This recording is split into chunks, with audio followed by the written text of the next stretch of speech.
लाई उक्त छलफलमा भाग लिन समय दिन्छु। त्यसपश्चात मानसी ज्ञानेन्द्र बहादुर कार्की।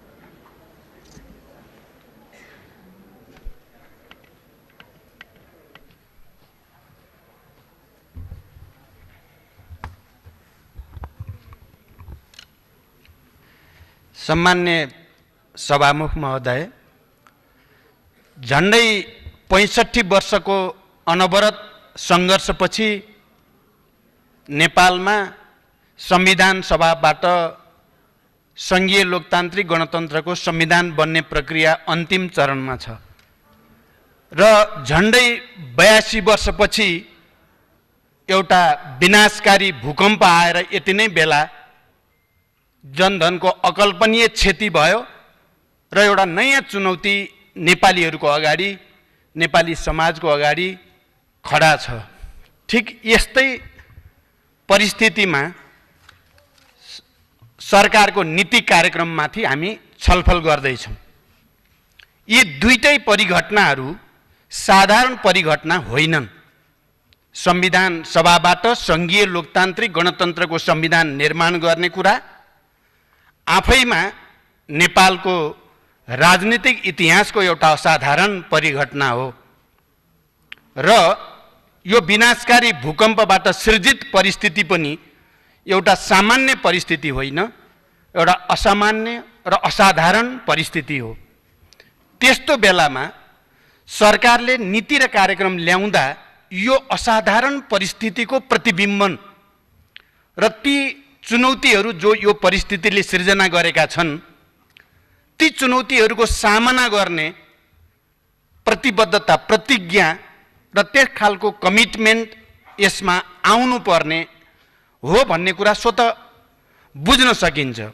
तर यो नीति कार्यक्रम हेर्दै जाँदा यो असाधारण परिघटनाको बीचमा प्रस्तुत भएको सरकारको नीति कार्यक्रम जस्तो लाग्दैन।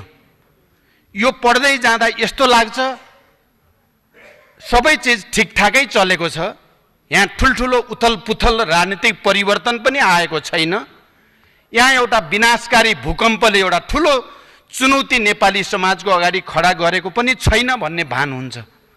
यो सामान्य रूपमा हुँदै जाने कुरा हो, चल्दै जाने कुरा हो, चलिरहेकै छ भन्ने रूपमा यो प्रस्तुत भएको छ।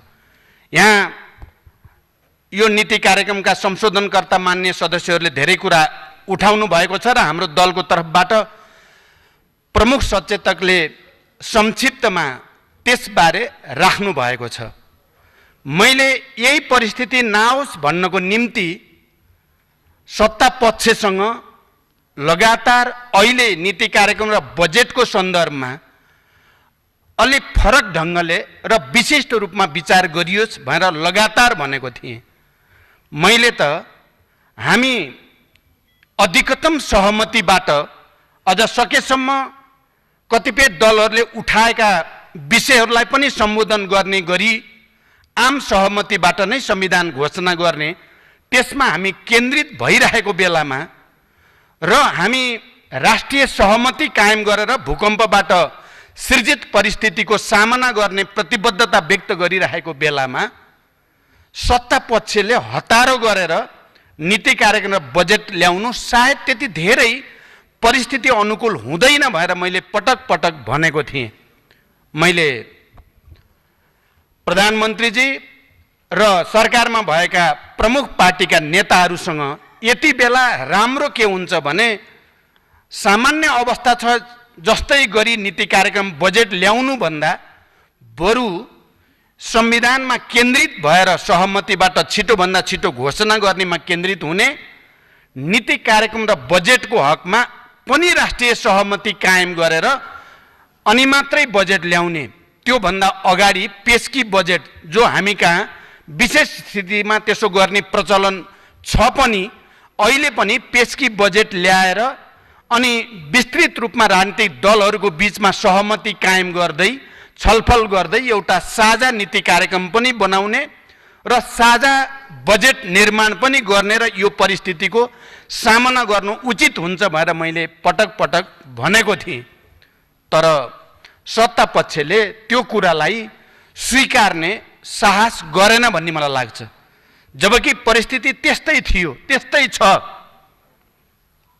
सभामुख महोदय, म के कुरामा पनि ध्यानाकर्षित गर्न चाहन्छु भने हामी संविधान निर्माणको प्रक्रियामा निकै नै अप्ठ्यारो स्थितिबाट अगाडि बढ्दै थियौँ र एउटा सङ्घर्ष र द्वन्द्वको स्थितितिर देश जाने खतरा देखिरहेकै थियो। पहिलो संविधान सभाबाट संविधान नबनेको र दोस्रो संविधान सभा पनि त्यसरी नै असफल हुने हो कि भन्ने खतरा देखिएको थियो।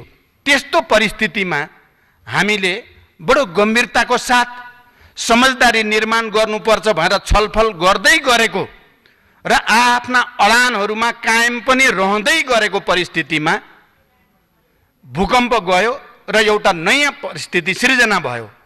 हामी यसै पनि राजनीतिक सङ्कटको भुमरीमा त परेकै थियौँ। त्यसमाथि एउटा भूकम्पले फेरि एउटा अर्को त्रासदी, एउटा प्राकृतिक विपत्तिको अर्को भुमरी हाम्रो अगाडि खडा भयो।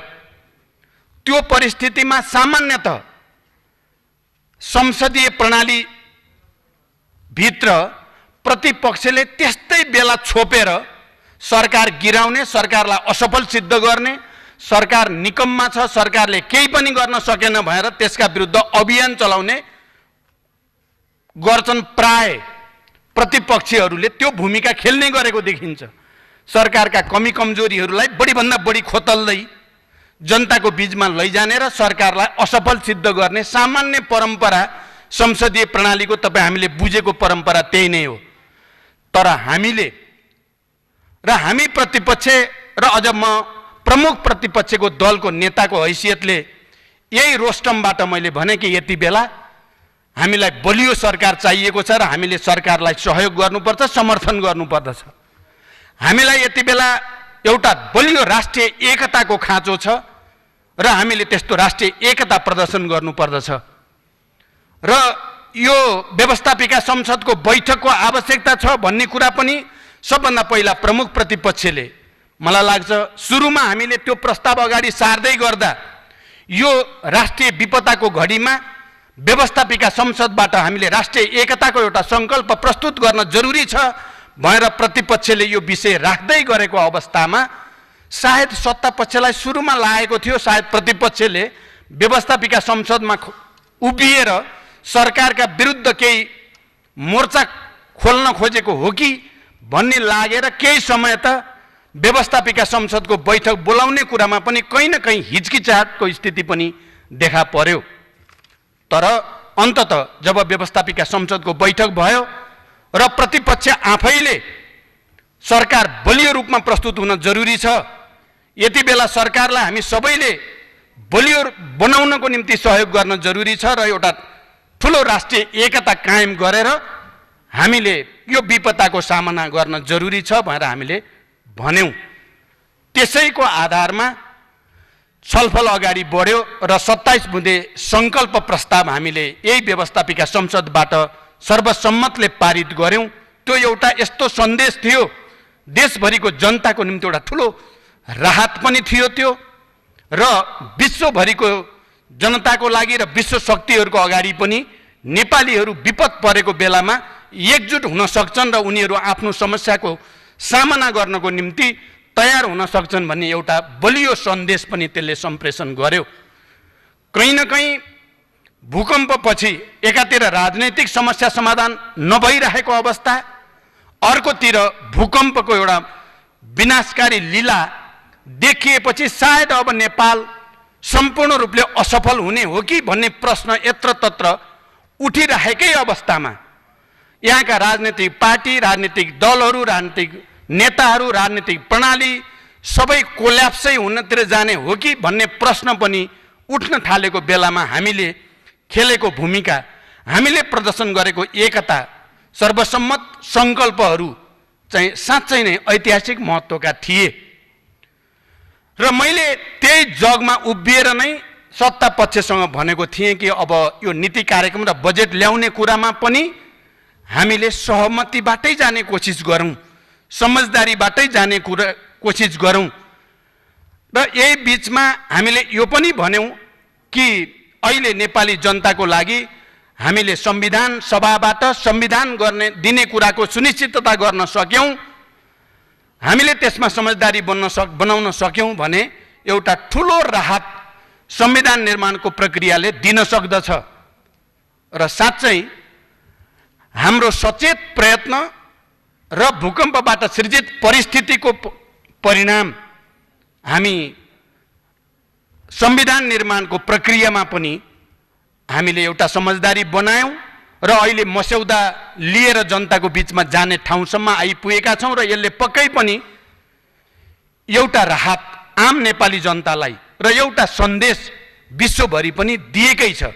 यद्यपि जनतामा गएर त्यसमा कति परिमार्जन हुने हो, कति परिमार्जन गर्न आवश्यक हुने हो, कति यहाँ उठेका कयौँ दलहरूले, खास गरी मधेस केन्द्रित दलका मान्य सदस्यहरूले उठाएका विषयहरू हामीले कति सम्बोधन गर्न सकिने हो त्यो बाँकी छ। तर फेरि पनि एउटा कुरा त पक्का कुरा हो कि हामी अगाडि बढेका छौँ, हामी भुमरीबाट बाहिर निक्लेका छौँ, हामीले चक्रव्यूह तोडेका छौँ, ढोका खुलेको छ र अगाडि जाने बाटो देखिएको छ। यो पनि राष्ट्रिय एकताको एउटा सहमतिको आधारमा नै सम्भव भएको हो। हामीले आफ्ना आफ्ना अडानहरू यथावत राखेको भए यो परिस्थिति पनि सिर्जना हुँदैन थियो। आज यो नीति कार्यक्रमको बारेमा मैले प्रमुख प्रतिपक्षको तर्फबाट आफ्ना विचारहरू राख्दै गर्दा मलाई बडो दुःखको अनुभूति भएको छ। सत्ता पक्षले यो परिस्थिति, यसको गम्भीरता, यसको मर्म, यसको ऐतिहासिकता बुझेको छैन। यो नीति कार्यक्रम हेर्दा लाग्छ सरकार बडो आफ्नो मात्रै सफलता भयो, हामीले अब जे गरेर गए पनि, जस्तो बनाएर गए पनि भइ नै हाल्छ भन्ने सोचेको जस्तो सरकारले त्यसरी नै विषयलाई बडो हल्का ढङ्गले, बडो चाहिँ सरलीकृत रूपमा परिस्थितिको जटिलतालाई बिल्कुल व्यवस्था गरेको जस्तो मलाई महसुस भएको छ र मलाई बडो दुःख र बडो चिन्ता पनि लागेको छ। यही मानसिकता र यही चिन्तनको तरिकाले, यही कार्यशैली र यसरी नै जाने तरिकाले हामीले के नयाँ नेपालको हामीले जे परिकल्पना गरेको हो त्यस्तो गर्न सकौँला, या भूकम्पको त्रासदीबाट हामीले नवनिर्माणको जो सङ्कल्प गरेको हो यहाँ 27 बुँदे मार्फत, त्यो सङ्कल्प हामीले कार्यरूपमा प्रस्तुत गर्न सकौँला, एउटा गम्भीर प्रश्न पक्कै पनि त्यहाँ खडा भएको छ। मैले अहिले विस्तृत रूपमा प्रत्येक कुरामा जान चाहन्न, मलाई लाग्छ अरू माननीय सदस्यहरूले प्रत्येकमा आफ्ना विचारहरू राख्नु हुने नै छ। तर मैले अहिले मूल रूपमा केही कुरामा मात्रै ध्यानाकर्षित गराउन जरुरी ठानेको छु। सत्ता पक्षले यदि यो असाधारण परिस्थिति हो र प्रतिपक्षको भूमिका चाहिँ पनि असाधारण रूपमा देखिएकै कारणले यो निकासतिर जान खोजेको हो भन्ने आत्मसात गर्दछ भने उसको व्यवहार, उसका प्रस्तुतिहरू, उसका आचरणहरू, उसका कार्यशैलीहरूमा पनि असाधारण परिवर्तन आउनेछ। यदि होइन, सत्ता पक्षले यो आफ्नो सफलता प्रतिपक्षलाई चाहिँ हामीले चाहिँ उपयोग गर्न सफल भयौँ भन्ने ठानेको छ भने त्यही बिन्दुबाट नेपालको लागि दुर्भाग्य हुनेछ। म सत्ता पक्षका साथीहरूलाई चुनौती दिन चाहन्छु, तपाईहरू त्यसरी नसोचिदिनु होला। परिस्थिति साधारण छैन, परिस्थिति असाधारण छ र असाधारण परिस्थितिले हामी सबै नेपाली राजनीतिज्ञहरूबाट केही असाधारण सङ्कल्प गर्ने कुराको माग गरेको छ। त्यो मागलाई यदि हामीले बुझ्न सकेनौँ भने हामीले अगाडि जान सक्दैनौँ, हामीले यो देशलाई रक्षा गर्न र जनताका आवश्यकता र चाहनालाई पुरा गर्न पनि सक्दैनौँ। त्यसकारण म फेरि पनि अहिले हामी जुन एकताको, सहमतिको र एउटा नयाँ सङ्कल्प राजनैतिक रूपले पुनर्संरचनाको निम्ति पनि र आर्थिक रूपले पुनर्संरचनाको निम्ति पनि हामी गर्दैछौँ, त्यसलाई म बिल्कुल फेरि कमजोर पार्न चाहेको होइन। मेरो भनाइलाई सत्ता पक्षले के नठानोस् भने अब यो प्रक्रिया कहीँ बिथोलिने हो कि भन्ने नठानोस्। मैले खाली खबरदारी यस कुरामा गर्दैछु कि यदि त्यो कुरालाई ध्यान दिएन भने त्यसको परिणाम धेरै गम्भीर निक्लिन सक्छ। यसमा सतर्कताको निम्ति मैले भन्न चाहेको हो। नीति कार्यक्रममा यहाँ अघि पनि कुरा आयो, पक्कै पनि यस्तो असाधारण परिस्थितिमा सरकारद्वारा प्रस्तुत गरिने नीति कार्यक्रम त पढ्दै जाँदा यो हाउसमा उत्साह बढ्दै जानुपर्ने, ऊर्जा थपिँदै जानुपर्ने एउटा सङ्कल्प, एउटा प्रतिज्ञा सबैका अनुहारमा देखिँदै जानुपर्नेमा तपाईँ हामीले मिडियामा पनि देख्यौँ, हामीले आफैले त यहाँ आँखैले पनि देख्यौँ। खालि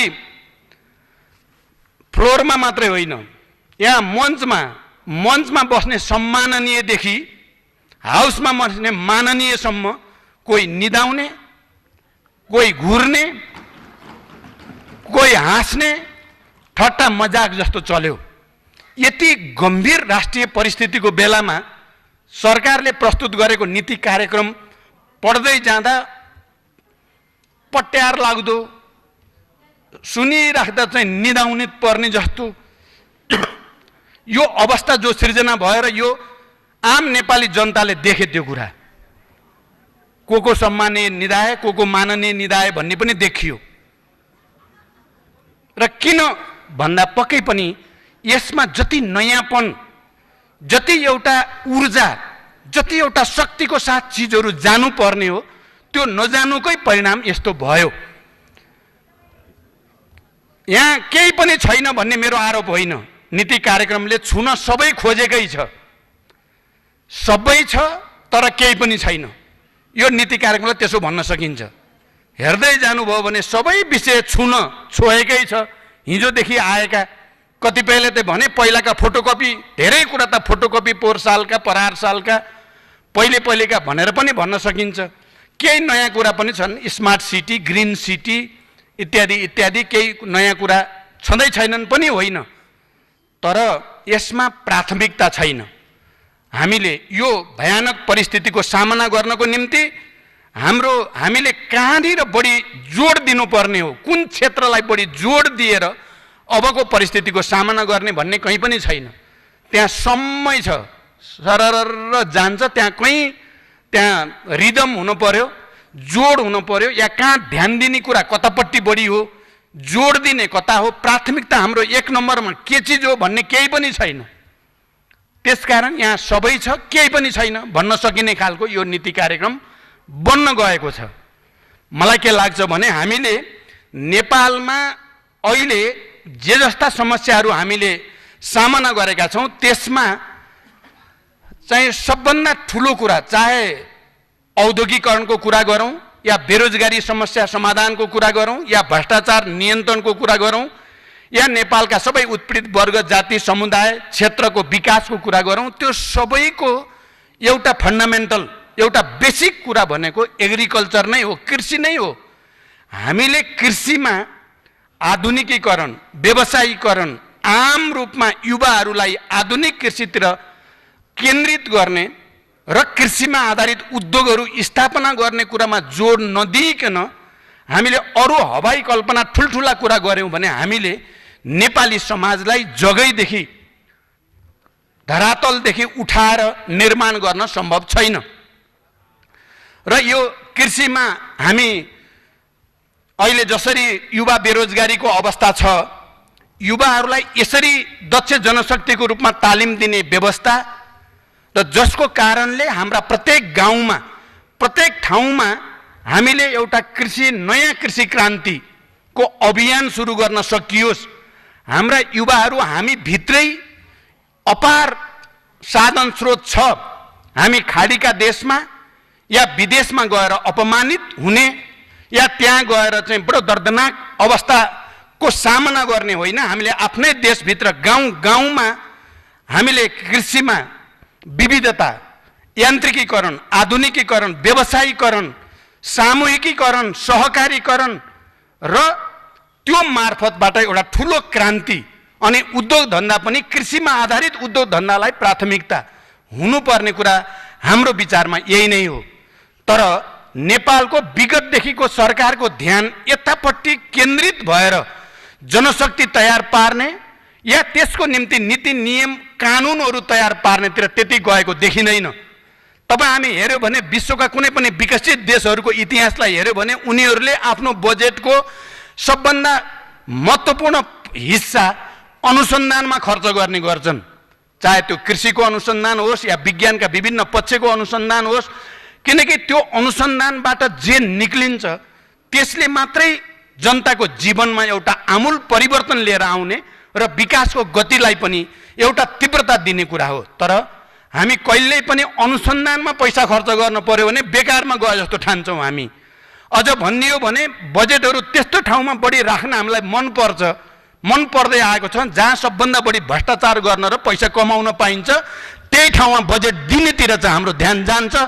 जनताको जीवनस्तर उकास्नको निम्ति अनुसन्धान गर्न हामीले केही अरब रुपियाँ छुट्याउन र त्यसको निम्ति वैज्ञानिकहरू तयार पार्न र त्यसको निम्ति उनीहरूलाई चाहिँ एउटा अभियानको रूपमा लैजानेमा हाम्रो ध्यान जाने गरेको छैन। जबसम्म अहिले हामी हेऱ्यौँ भने हाम्रा जडीबुटीको कुरा गरौँ या हाम्रा अरू त्यस्ता खनिज पदार्थहरूको कुरा गरौँ, विदेशीहरूको हामी कुरा सुन्ने गरेका छौँ। कयौँ जिल्लाहरूमा त्यस्ता अमूल्य खनिज भेटिएका छन् पहाडमा, हिमालका काखहरूमा, जसबाट चाहिँ हामी धेरै नै सयौँ वर्षको निम्ति हामी अगाडि जान सक्ने आधारहरू छन्। तर हाम्रो अनुसन्धानमा ध्यान छैन। अहिले पनि गाउँघरमा कयौँ जिल्लाहरूमा त्यस्ता चट्टानहरू छन्, त्यस्ता ढुङ्गाहरू छन् जसको मूल्य निकै धेरै छ। मैले सुने अनुसार केही जिल्लामा प्राप्त भएका त्यस खालका चाहिँ चट्टानहरूलाई हामीले ठिक ढङ्गले सदुपयोग गर्ने मात्रै काम गऱ्यौँ, त्यसको अनुसन्धान, त्यसको प्रशोधन र त्यसको बिक्री वितरणको व्यवस्था मिलायौँ भने मैले त सुनेको छु सयौँ वर्षको बजेट बराबरको हामीले कमाउन सक्ने सम्भावना छ। तर हाम्रो नीति कार्यक्रम, हाम्रो बजेटहरू बनाउँदा हाम्रो ध्यान त्यतापट्टि जाने गरेको छैन। हामीले पशुपालन इत्यादिमा या अन्नबालीमा पनि राम्रो अनुसन्धान गरेर धेरैभन्दा धेरै उत्पादन वृद्धि गर्ने कुरामा केन्द्रित गर्नेतिर भन्दा हाम्रो उद्यतीकरण, हाम्रो सरकारको नीति कार्यक्रम या हामी सबैको धेर थोर उद्यतीकरण बाहिरबाट किन्नेतिर गयो। धान पनि अब अहिले हामी हजारौँ मेट्रिक टन धान किन्नुपर्ने, अरू अन्नबाली किन्नुपर्ने, पशुपक्षी किन्नुपर्ने, माछा किन्नुपर्ने, फलफुल किन्नुपर्ने, तरकारी किन्नुपर्ने जो अवस्था सिर्जना गरिँदैछ, हामीले वास्तवमा आउने पिँढीको लागि एउटा ठुलो अपराध गरेका छौँ जस्तो मलाई लाग्छ। हामीले त्यसमा अनुसन्धान, हामी केही वर्ष अगाडि जति बेला सामन्तवाद हाबी थियो, निरङ्कुश तन्त्र हाबी थियो भन्छौँ हामी, केही दशक अगाडि, त्यति बेला बरु हामी अन्नमा आत्मनिर्भर थियौँ। तर अहिले हामी धेरै अगाडि आयौँ भनेका छौँ, तर हामी यति धेरै परनिर्भर, यति धेरै परमुखापेक्षी हामी भएका छौँ कि हामीले हरेक चिज हामी आयात गर्ने, निर्यात गर्ने वस्तुहरूको विकासमा हाम्रो ध्यान नजाने यो अवस्था सिर्जना भएको छ। र यसलाई हाम्रा नीति कार्यक्रमले जसरी ध्यान केन्द्रित गर्नुपर्ने थियो गरेन भन्ने मेरो चिन्ता छ। र म गम्भीर रूपले यो सम्मानित सदनको ध्यान आकर्षित गर्न चाहन्छु। यदि हामीले यसमा सोचमा क्रान्ति परिवर्तन ल्याउन सकेनौँ र हामी परम्परागतै शैलीबाट गइराख्छौँ भने हामीले केही पनि सुधार गर्न सक्दैनौँ।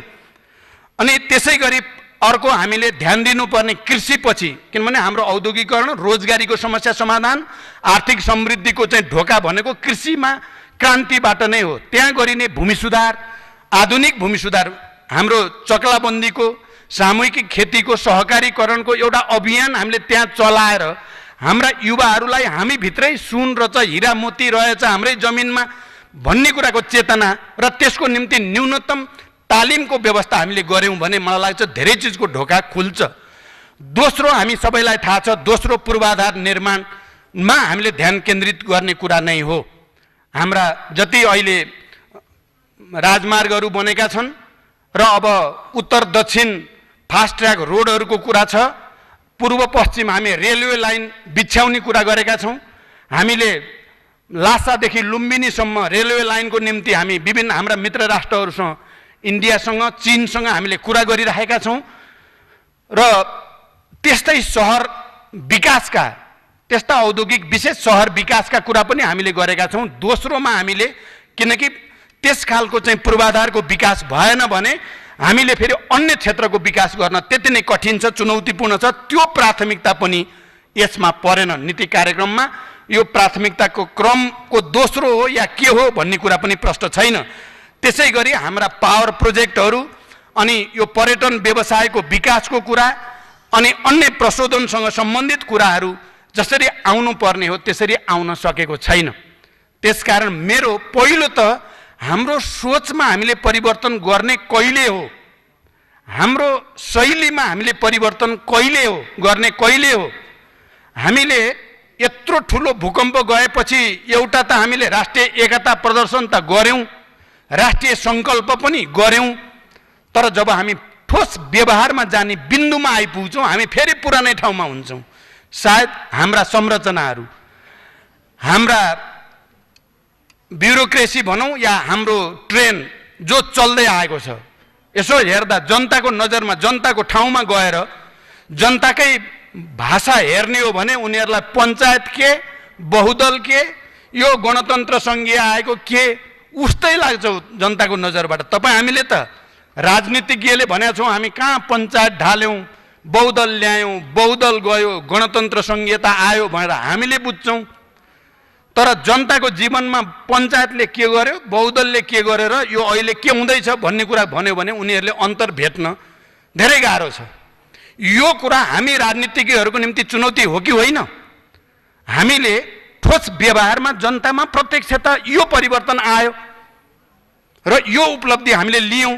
गणतन्त्र, सङ्घीयता, धर्मनिरपेक्षता कहीँ संविधानमा लेख्ने शब्दहरू मात्रै होइन, यो हामीले भन्ने मुखले भन्ने घोषणा गर्ने शब्दहरू मात्रै होइन, यो एउटा जीवनशैली हो, यो एउटा संस्कृति हो, यो एउटा आचरण हो, यो एउटा नयाँपन हो भन्ने कुराको अनुभूति जनताको तहमा हुने हदसम्म हामी जान सकेनौँ भने मलाई लाग्छ यो राजनीतिक परिवर्तन भन्ने कुरा जनताले यदि आफ्नो जीवनमा परिवर्तन अनुभूत गरेन भने उनले स्वीकार गर्दैन।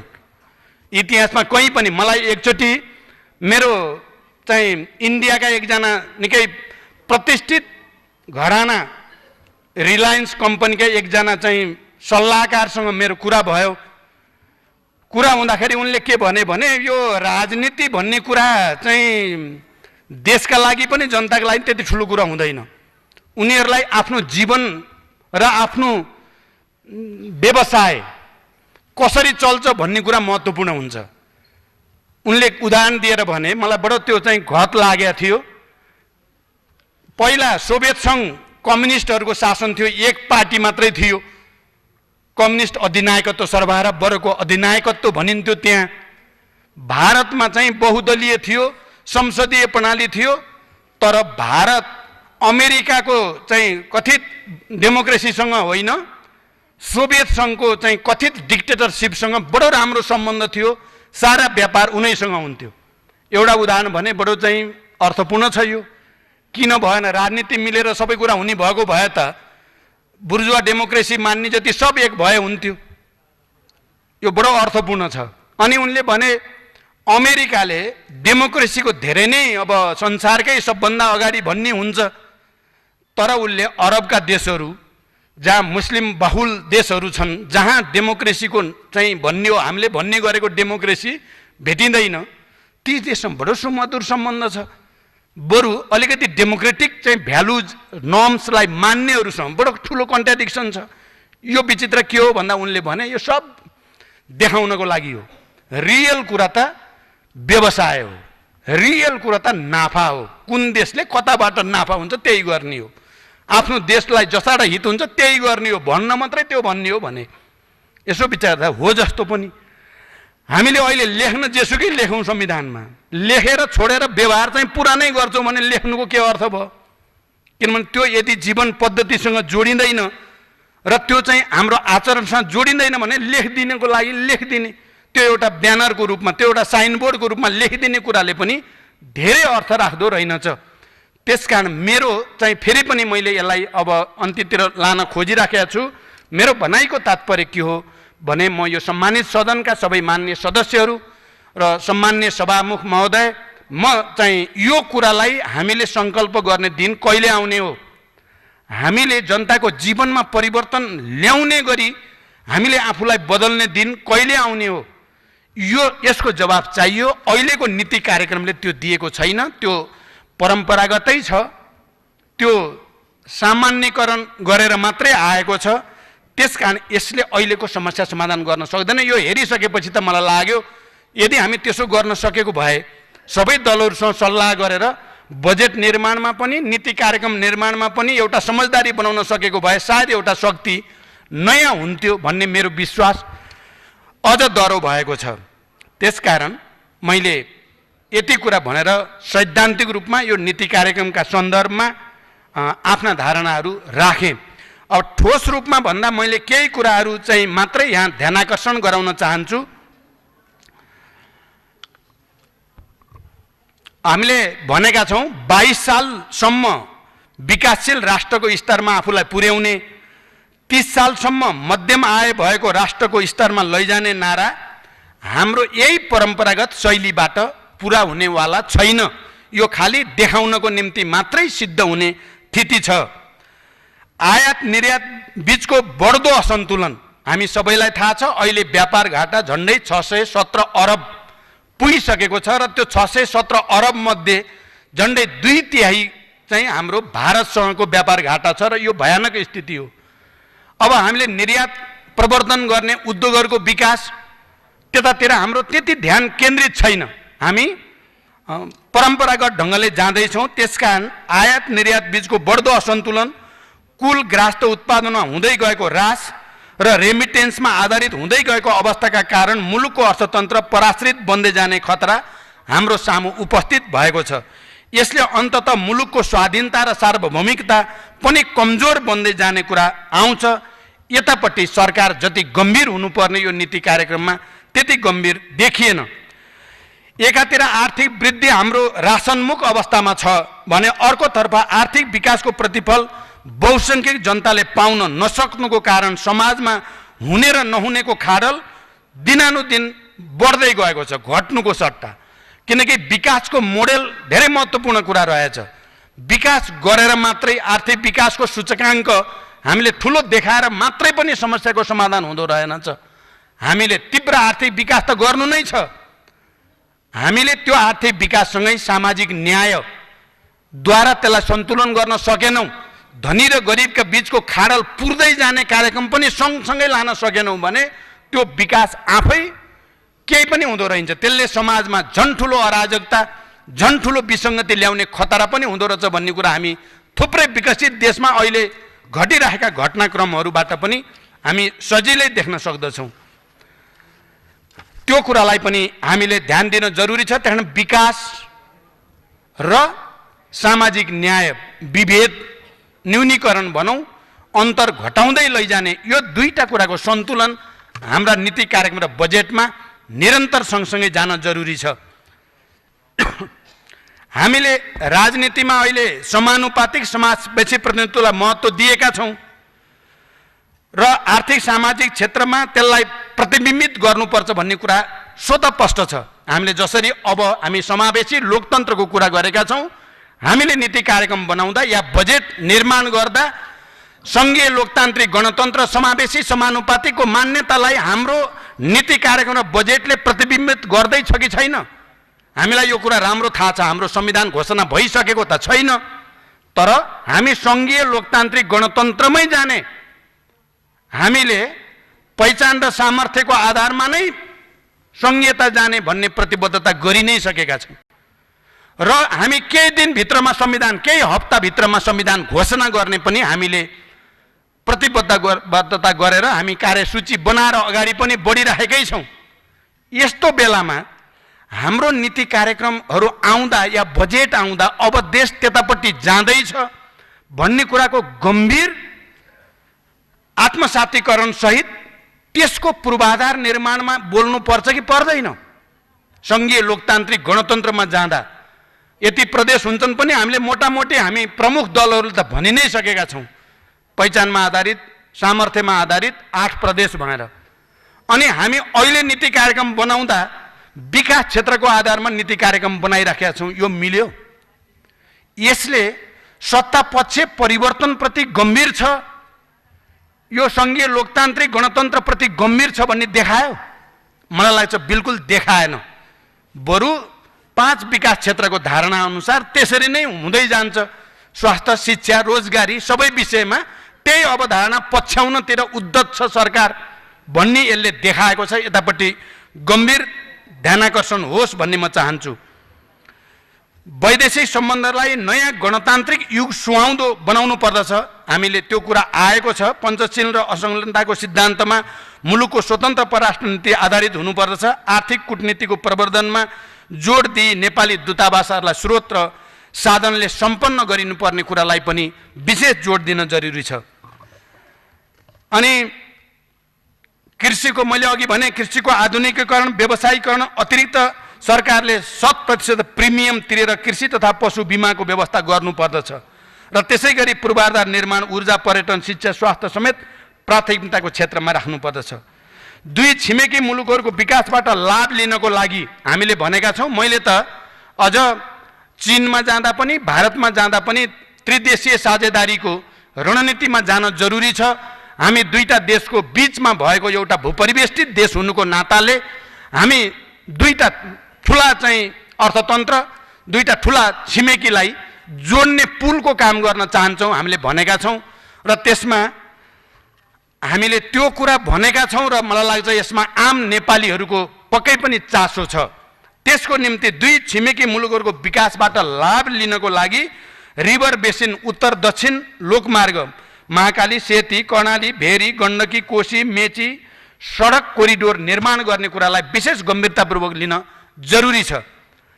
अनि तामाकोशी, बुढी गण्डकी, नलसिंगार, पश्चिम सेती जलाशययुक्त आयोजनाहरू सरकारको लगानीमा निर्माण गर्नुपर्दछ र उक्त आयोजनालाई ध्यानमा राख्दै सेती, भेरी, गण्डकी, कोशी कोरिडोर विद्युत प्रसारण लाइनको कामलाई समेत तत्काल सुरु गर्नुपर्दछ। विन्ड पावरको बारेमा म आफै प्रधानमन्त्री हुँदा चाहिँ मैले असाध्यै धेरै जोड गरेँ, तर हाम्रो पूर्वाधार विकासको अभावले गर्दा त्यसको निम्ति आवश्यक पर्ने सामान ल्याउन नै गाह्रो पर्ने अवस्था थियो।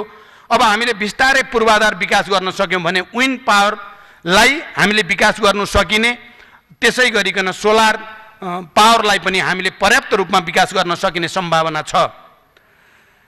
शिक्षाको कुरा हाम्रो अहिले हेर्दै जाँदा सामुदायिक शिक्षालयहरूको स्थिति र प्राइभेट शिक्षालयहरूको स्थितिमा ठुलो अन्तर आउन थाल्यो।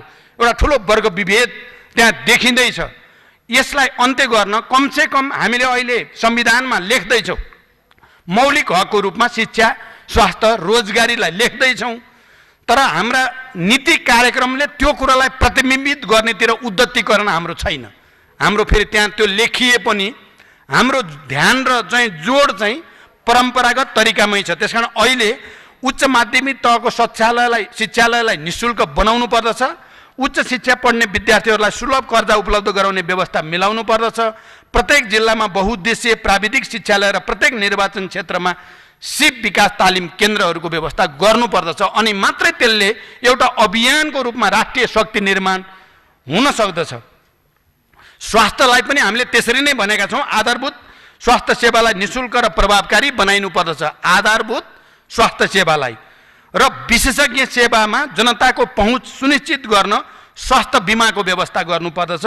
गरिबीको रेखामुनि रहेका नागरिकलाई बिमामा आबद्ध गर्ने व्यवस्था राज्यले नै गर्नुपर्दछ। प्रत्येक जिल्ला अस्पताललाई कम्तीमा 50 सयको अस्पतालमा विकास गर्ने कुरालाई योजनामा ठोस पारेर लैजान आवश्यक छ।